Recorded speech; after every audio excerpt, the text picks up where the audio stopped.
আসসালামু আলাইকুম ওরহমতুল্লাহি ওবরাকাতু। আজকের আমাদের আলোচনার টপিক হলো রিলেটিভ প্রোনাউন। ইংরেজি ব্যাকরণের গুরুত্বপূর্ণ টপিকগুলোর মধ্যে একটি হলো রিলেটিভ প্রোনাউন। আমাদের দেশে প্রত্যেক বছর ভার্সিটি অ্যাডমিশন এবং মেডিকেল অ্যাডমিশনে রিলেটিভ প্রোনাউন থেকে প্রত্যেক বছর অনেক ধরনের প্রশ্ন আসতে দেখা যায়। সো ভার্সিটি অ্যাডমিশন এবং মেডিকেল অ্যাডমিশন বা অন্যান্য বিভিন্ন রকম কম্পিটিটিভ এক্সামে ইংলিশে ভালো করতে হলে রিলেটিভ প্রোনাউন সম্পর্কে অবশ্যই ভালো ধারণা থাকতে হবে। সো তারই ধারাবাহিকতায় আজকে আমরা আলোচনা করব রিলেটিভ প্রোনাউন নিয়ে। চলুন আজকের ভিডিও শুরু করা যাক। প্রথমে আমাদের জানতে হবে রিলেটিভ প্রোনাউন কী বা রিলেটিভ প্রোনাউন কাকে বলা হয়। রিলেটিভ প্রোনাউন যে প্রোনাউনগুলো কোনো সেন্টেন্সের মাঝে বসে দুইটা ক্লজ বা দুইটা সেন্টেন্সকে যুক্ত করে তাদেরকে বলা হয় রিলেটিভ প্রোনাউন।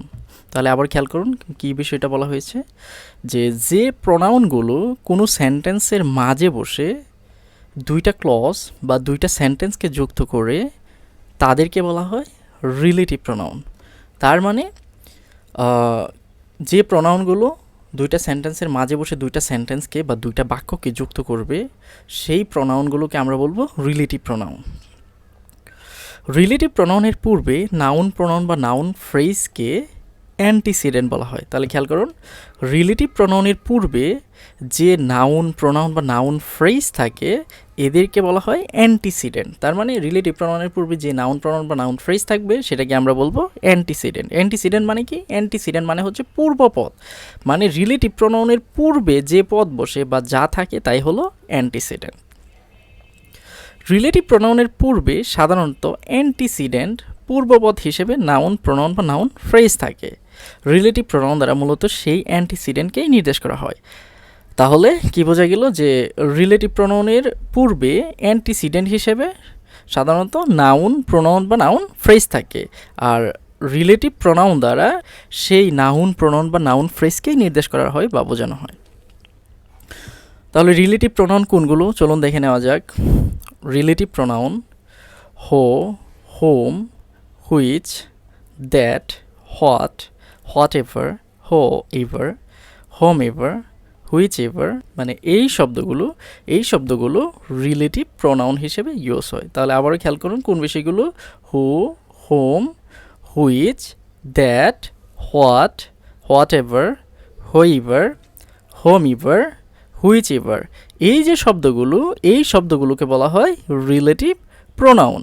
কখন এগুলো রিলেটিভ প্রোনাউন হবে? আমরা পূর্বেই পড়েছি যে এই শব্দগুলো দ্বারা যখন দুইটা ক্লজ বা দুইটা সেন্টেন্সকে যুক্ত করা হবে তখন এদেরকে আমরা বলবো রিলেটিভ প্রোনাউন।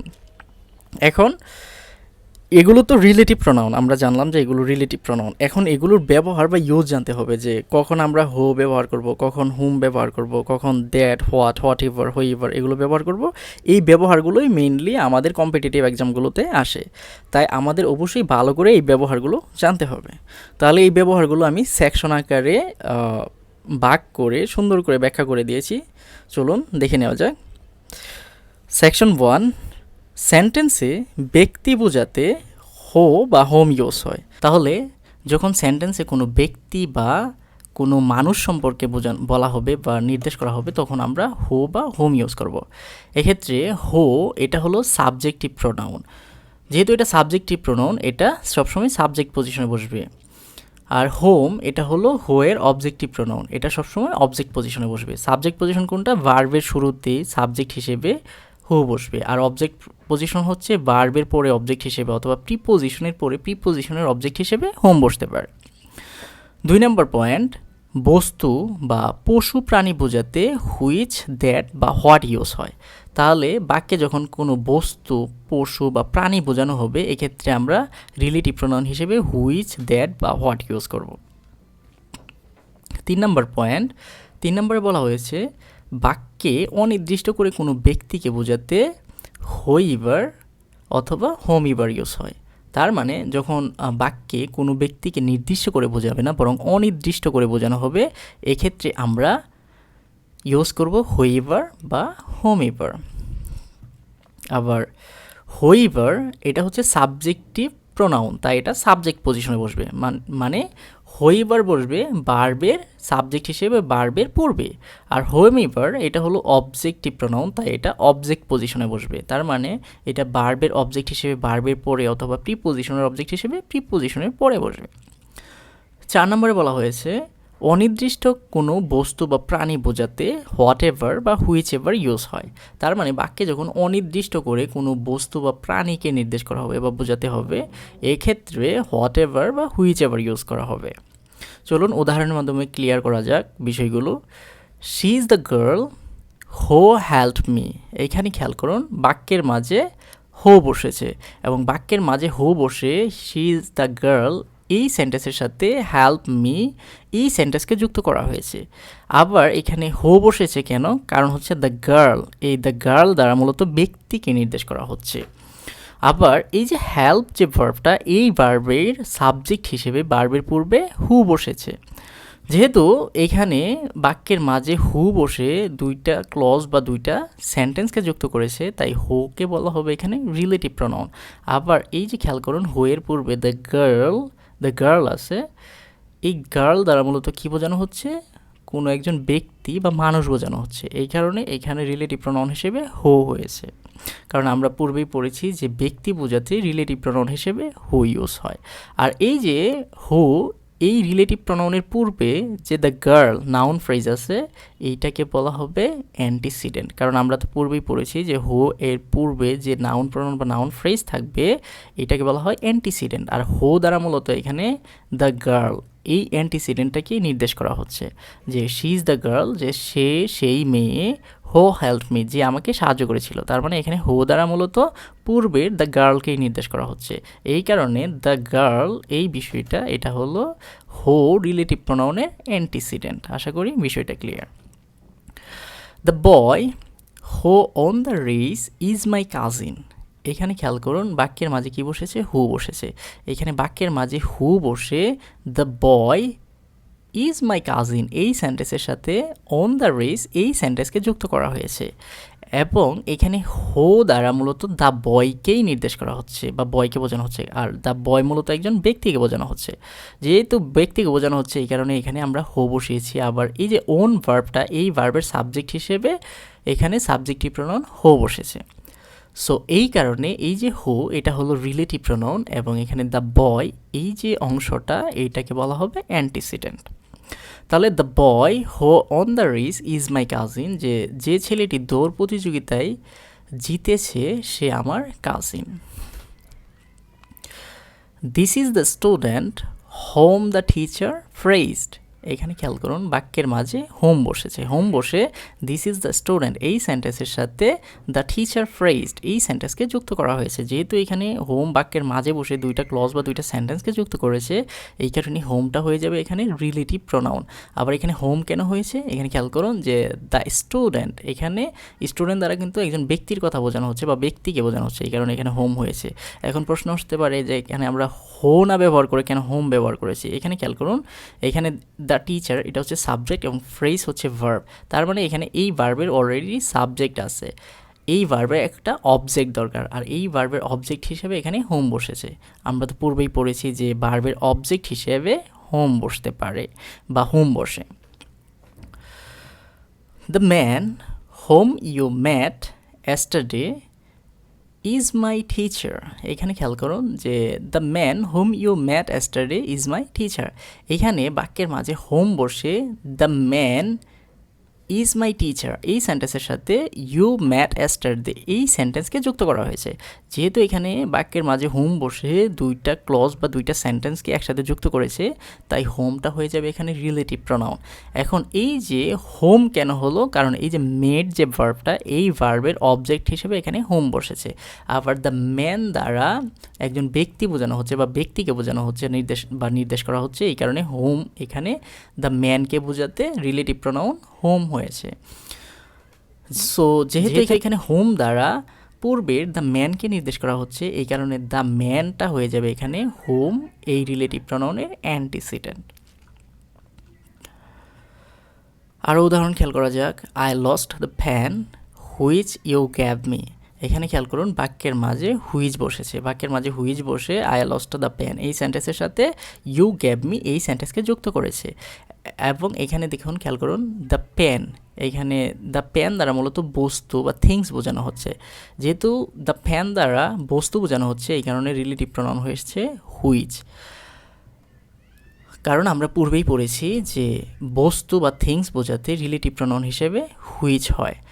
আর এখানে হুইচ দ্বারা মূলত পূর্বের দ্য পেনকেই নির্দেশ করা হচ্ছে, এই কারণে দ্য পেন এই অংশটুকু এখানে অ্যান্টিসিডেন্ট হবে। The cat which lives here is very friendly, এখানে খেয়াল করুন বাক্যের মাঝে হুইচ বসেছে। এখানে হুইচ কেন বসেছে? কারণ এখানে দ্য ক্যাট দ্বারা মূলত একটা প্রাণীকে বোঝানো হচ্ছে। আর আমরা তো পূর্বেই পড়েছি যে প্রাণী বোঝাতে, বস্তু বা প্রাণী বোঝাতে হুইচ দ্যাট হতে পারে। যেহেতু এখানে দ্য ক্যাট দ্বারা একটা প্রাণীকে বোঝাচ্ছে এই কারণে এখানে রিলেটিভ প্রনাউন হিসেবে হুইচ হয়েছে। আবার এই হুইচ দ্বারা এখানে the cat is very friendly এই সেন্টেন্সের সাথে লিভস হিয়ার এই সেন্টেন্স, মানে এখানে হুইচ দ্বারা দুইটা সেন্টেন্সকে যুক্ত করা হয়েছে, তাই এখানে রিলেটিভ প্রনাউন হিসেবে হুইচ হয়েছে। This is the book that I was talking about, এইখানে খেয়াল করুন বাক্যের মাঝে দ্যাট বসে পূর্বের দিস ইজ দ্য বুক এই সেন্টেন্সের সাথে পরের আই ওয়াজ টকিং অ্যাবাউট এই সেন্টেন্সকে যুক্ত করেছে। এবং এখানে দ্য বুক দ্বারা মূলত একটা বস্তুকে বোঝানো হচ্ছে, এই কারণে এখানে রিলেটিভ প্রনাউন হিসেবে দ্যাট হয়েছে। আর এই যে এই দ্যাটটা দ্বারা মূলত দ্য বুককেই নির্দেশ করা হচ্ছে। সো যেহেতু এখানে দ্যাট দ্বারা দ্য বুককে নির্দেশ করা হচ্ছে, তাই দ্য বুক একটা এখানে দ্যাট এর অ্যান্টিসিডেন্ট হবে। এবং দ্যাট দ্বারা যেহেতু দুইটা ক্লজ বা সেন্টেন্সকে যুক্ত করা হয়েছে, তাই দ্যাটটা এখানে হয়ে যাবে relative pronoun. I don't know what he wants, এখানে খেয়াল করুন বাক্যের মাঝে হোয়াট বসে পূর্বের সেন্টেন্স আই ডোন্ট নো এটার সাথে হি ওয়ান্টস এই সেন্টেন্সকে যুক্ত করেছে। যেহেতু এখানে হোয়াট বসে দুইটা সেন্টেন্স বা দুইটা ক্লজকে যুক্ত করেছে, তাই হোয়াটটা এখানে হয়ে যাবে রিলেটিভ প্রনাউন। আবার এখানে হোয়াট দ্বারায় কোনো বস্তু বোঝাচ্ছে, কারণ আই ডোন্ট নো আমি জানি না হোয়াট হি ওয়ান্টস সে কী চায়, সে অবশ্যই কোনো একটা বিষয় চাইতে পারে বা কোনো বিষয়বস্তু, সেই বিষয়বস্তুটা বোঝাতে এখানে হোয়াট ব্যবহার হয়েছে। টেক হোয়াট ইউ নিড, এখানে খেয়াল করুন টেক এটা একটা সেন্টেন্স, এটা হচ্ছে ইম্পারেটিভ সেন্টেন্স, এবং ইউ নিড এটা একটা সেন্টেন্স। এখানে হোয়াট বসে পূর্বের সেন্টেন্সের সাথে পরবর্তী সেন্টেন্সকে যুক্ত করেছে। এবং এখানে ইউ নিড কি নিড, যে কোনো কিছু হতে পারে, যেহেতু এখানে কোনো বস্তু বা বিষয় বোঝাচ্ছে এই কারণে এখানে হোয়াট হয়েছে। He will eat whatever you cook, এখানে খেয়াল করুন বাক্যের মাঝে হোয়াট এভার বসেছে এবং হোয়াট এভার বসে হি উইল ইট এই সেন্টেন্সের সাথে ইউ কুক এই সেন্টেন্সকে যুক্ত করেছে। যেহেতু এখানে হোয়াট এভার বসে দুইটা সেন্টেন্সকে যুক্ত করেছে, তাই হোয়াট এভার এখানে রিলেটিভ প্রোনাউন হবে। আবার এখানে হোয়াট এভার কেন হয়েছে খেয়াল করুন যে he will eat whatever you cook, এখানে সে কি খাবে আর সে কি রান্না করবে এই বিষয়টা কিন্তু এখানে নির্দিষ্ট না, যেহেতু অনির্দিষ্ট। আর আমরা পূর্বেই পড়েছি যে অনির্দিষ্ট করে কোনো কিছু বোঝাতে হোয়াট এভার ইউজ হয়। Give this letter to whoever is in charge, এখানে খেয়াল করুন বাক্যের মাঝে হুইভার বসেছে, হুইভার বসে গিভ দিস লেটার এই সেন্টেন্সের সাথে ইজ ইন চার্জ এই সেন্টেন্সকে যুক্ত করেছে। এবং এখানে খেয়াল করুন গিভ দিস লেটার এই চিঠিটা তাকে দাও, এখন কাকে দিবে সেই ব্যক্তিটাকে কিন্তু এখানে বলা হয় নাই, বা লেটারটা কাকে দেওয়া হবে সেই ব্যক্তি বা মানুষটা কিন্তু এখানে উল্লেখ নেই বা নির্দিষ্ট নেই। যেহেতু এখানে অনির্দিষ্ট ব্যক্তিকে বোঝানো হচ্ছে এই কারণে আমরা এখানে হুইভার ইউজ করব। এবং এখানে খেয়াল করুন ইজ ভার্বের সাবজেক্ট হিসেবে আমরা সাবজেক্টিভ প্রোনাউন হুইভার ইউজ করেছি। You can invite whomever you like, এখানে খেয়াল করুন বাক্যের মাঝে হোম এভার বসেছে, হোম এভার বসে পূর্বের সেন্টেন্সের সাথে পরের সেন্টেন্সটাকে যুক্ত করেছে। এবং এখানে খেয়াল করুন ইউ লাইক, এখানে ইউ হচ্ছে সাবজেক্ট, লাইক হচ্ছে ভার্ব, এই লাইক ভার্বের অবজেক্ট হিসেবে এখানে হোম এভার হয়েছে। কারণ you can invite whomever you like, যে তুমি যাকে পছন্দ তাকে ইনভাইট করতে পারো। এখন কাকে পছন্দ সেই ব্যক্তিকে কিন্তু এখানে বলা নেই, যেহেতু ব্যক্তিটা নির্দিষ্ট না এই কারণে আমরা লাইক ভার্বের অবজেক্ট হিসেবে এখানে হোম এভার ইউজ করব বা করেছি। তাহলে এই ছিল আমাদের আজকের আলোচনা। আশা করি পুরো আলোচনাটা আপনাদের জন্য হেল্পফুল ছিল। এই ধরনের আরও গ্রামাটিক্যাল আলোচনা পেতে আমার চ্যানেলটা সাবস্ক্রাইব করে আমাকে আরও উৎসাহিত করবেন। সো আজকের ক্লাস এই পর্যন্তই, দেখা হবে নেক্সটে গ্রামারের নতুন কোনো টপিক নিয়ে। সেই পর্যন্ত ভালো থাকবেন, সুস্থ থাকবেন। আসসালামু আলাইকুম ওয়া রাহমাতুল্লাহি ওয়া বারাকাতুহু।